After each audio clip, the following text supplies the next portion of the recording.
The grand dining room was a stage, and Charlotte was its star.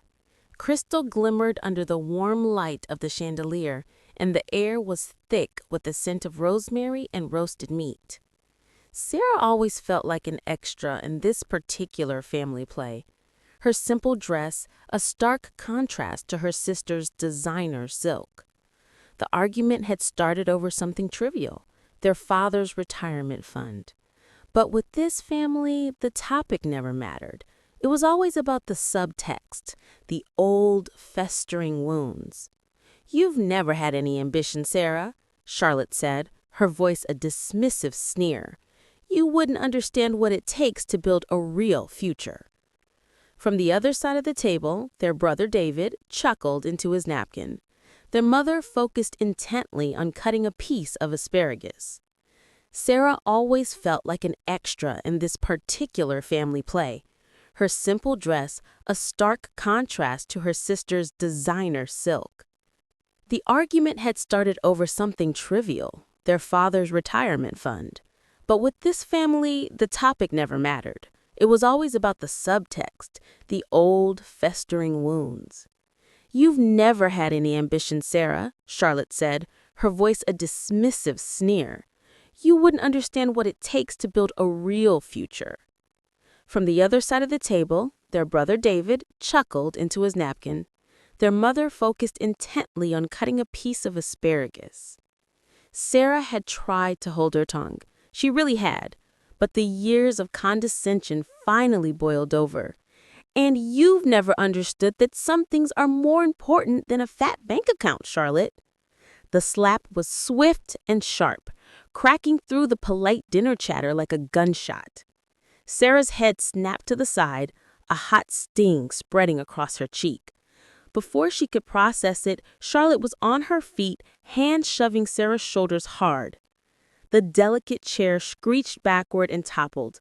Sarah landed on the expensive Persian rug, the wind knocked out of her, surrounded by the shattered remains of the evening's illusion. "Get out of my house," Charlotte spat, her eyes blazing.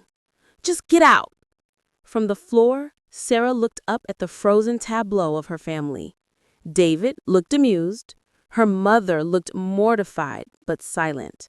Her father shook his head in weary disappointment. "Always the drama, Sarah. Why do you always have to push her?" The humiliation was a physical weight, but beneath it, a cold, hard certainty began to form. She pushed herself up, her legs trembling, and slowly righted her chair. The sound of the wood scraping the floor was the only noise in the room. Before we continue, make sure to subscribe. Sarah sat down, her movements deliberate. She smoothed her napkin back onto her lap. The entire family stared, baffled by her defiance. "Charlotte," Sarah said, her voice unnervingly calm, "before you throw me out of your house, maybe you should check the deed down at the records office." A nervous titter came from their Aunt Phyllis. David rolled his eyes. "Oh, here we go. What's the fantasy this week, Sarah?" But Charlotte's smug expression faltered. Her husband, Robert, who had been staring into his wine glass, suddenly looked up, his face a mask of alarm. "What are you talking about?" Charlotte's voice was a notch higher. "I'm talking about the fact that when the bank wouldn't approve your loan because of Robert's unstable business ventures, you came to me. You begged me, said it was just a formality, that you'd pay me back in a year." Robert shot to his feet. "This is nonsense. She's lying because she's embarrassed. She's always been jealous of you, Char." But his panic was too obvious, his denial too rushed. The family's skepticism began to waver, their attention shifting from Sarah to Robert's sweating brow. Sarah reached slowly into the simple tote bag hanging from her chair. All eyes followed her movement.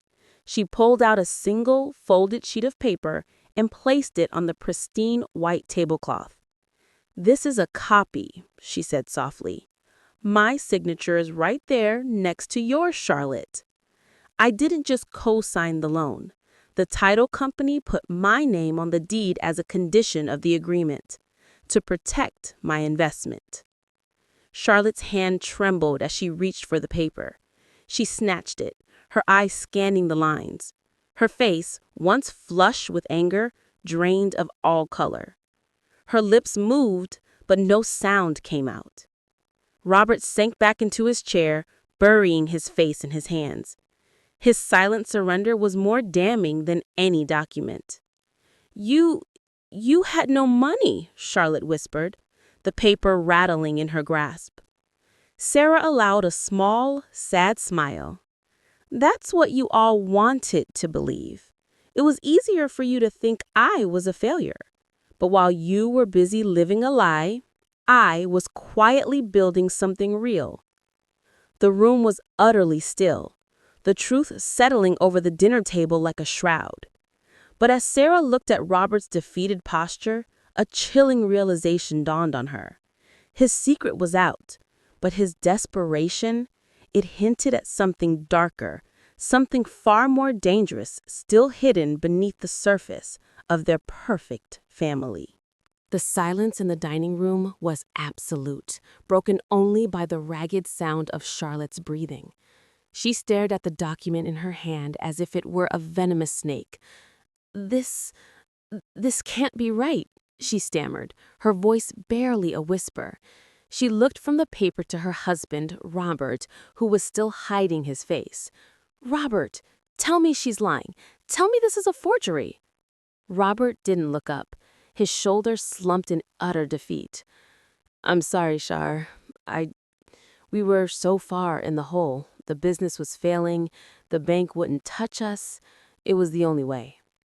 Charlotte made a sound, a choked gasp of pure betrayal. The family watched, stunned, as the foundation of her perfect world crumbled before their eyes. Before we continue, make sure to subscribe. David, ever the instigator, found his voice first. "So what does this mean exactly? Sarah owns half your house?" "It means," Sarah said, her voice cutting through the tension, "that the charity case you've all been mocking for years is your sister's landlord." She let the word hang in the air. Landlord. But Robert suddenly laughed, a harsh, bitter sound. He lifted his head, his eyes red-rimmed and wild. "You think that's the big secret? That we needed her help to buy the house?" He looked around the table, a crazed grin on his face. "You want to know how we kept it with the mortgage? How we paid for this ridiculous chandelier and the new patio? Do you?" "Robert, shut up!" Charlotte cried, her composure shattering. "No, why should I?" he shouted, slamming his palm on the table, making the china jump. "Your perfect sister, everyone. She maxed out every credit card she could get her hands on. She took out a second lien I didn't even know about. And me? His voice broke. "I borrowed money from people you don't say no to. We've been robbing Peter to pay Paul for years, and Sarah's down payment was just the first domino to fall." A collective gasp went around the table. Their mother brought a trembling hand to her mouth. Their father stood up, his face a thundercloud. "You did what?" The dinner had devolved into pure chaos. Charlotte was sobbing, Robert was shouting, and their parents were demanding answers. Through it all, Sarah remained seated, the eye of the hurricane. She watched them unravel, these people who had looked down on her for so long. When the noise subsided into tearful murmurs, Sarah spoke again, her voice quiet but commanding. "You're right, Robert. That was just the first domino." She reached back into her bag. The family flinched as one, their eyes wide with a new, primal fear. What else could she possibly have? Sarah placed a thick, legal-size envelope on the table. It seemed heavier than the first document, more final. "When you couldn't make the payments to me," Sarah continued, her gaze fixed on Charlotte, "you signed something else. You were so desperate for a quick infusion of cash to cover Robert's other debts that you didn't bother to have your lawyer read it. You just signed." Charlotte's tears stopped. She stared at the envelope with pure terror. What did we sign, Robert? Robert was silent, his head bowed in shame. Sarah answered for him. You signed a quitclaim deed a month ago.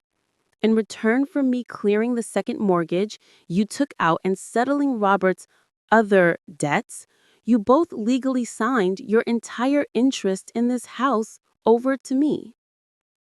The color drained from Charlotte's face so completely, she looked like a ghost. No, that's not possible. That was a loan agreement. You said it was a private loan. I said a lot of things, Sarah replied, her voice soft but unyielding. Just like you've all said a lot of things about me over the years. But the law only cares about what's written down. She pushed the envelope toward the center of the table. This isn't your home anymore, Charlotte. It's mine. Every brick, every window pane, you've been living in my house on my sufferance. Sarah finally rose from her chair. The power in the room had irrevocably shifted. She was no longer the victim on the floor. She was the one holding the deed. She looked at her parents, who were watching her with a mixture of shock and dawning, horrible respect. She looked at David, who couldn't meet her eyes. Finally, she looked at her sister, who seemed to have shrunk, a broken doll in a silk dress. I'll have my lawyer call you in the morning to discuss the terms of your departure. I'd suggest you start packing. She didn't wait for a reply. She turned and walked toward the front door, her footsteps echoing in the deadly quiet hall. As her hand closed around the cool brass of the doorknob, she didn't look back. The girl they had called a failure was walking away with everything, and the silence she left behind was the most powerful thing any of them had ever heard.